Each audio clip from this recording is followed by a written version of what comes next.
Now we're going to go on to the slightly more complex example of the pelvis.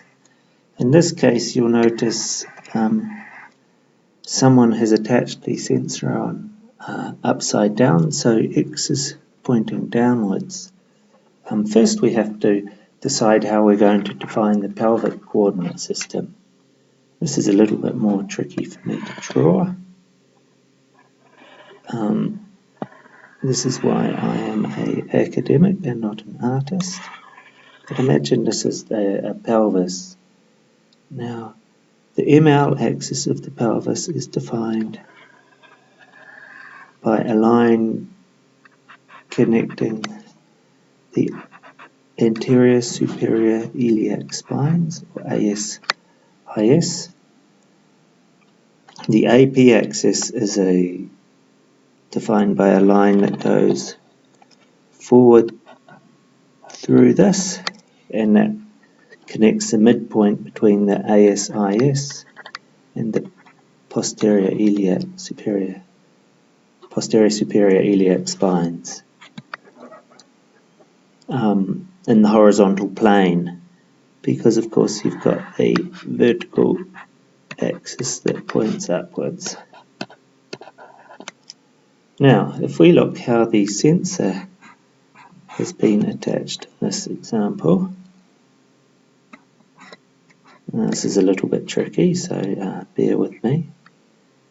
In this case, X is downwards. Z of the sensor is pointing forwards, so that's aligned with the AP axis of the pelvic coordinate system. And the Y, according to the right-hand rule, is conveniently aligned with the medial lateral axis of the pelvic coordinate system. So if we draw our same table, just delete that, we want the pelvis, and we want the device, so we've got A, B, M, L, B, T. So AP of the pelvis is the Z-axis of the IMU. The ML axis of the pelvis is the Y-axis, and the VT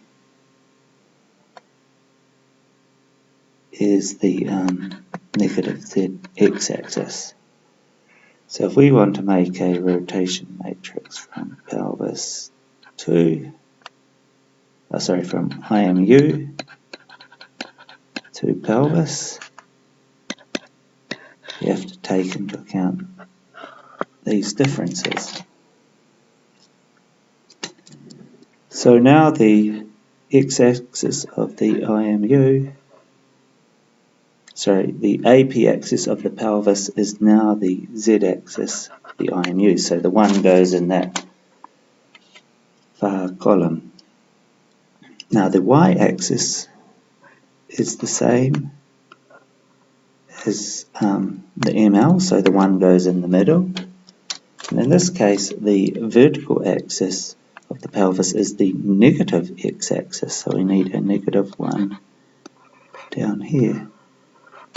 And that is how you construct a rotation matrix, which describes how this sensor, which has been put on upside down, maps to the pelvic coordinate system.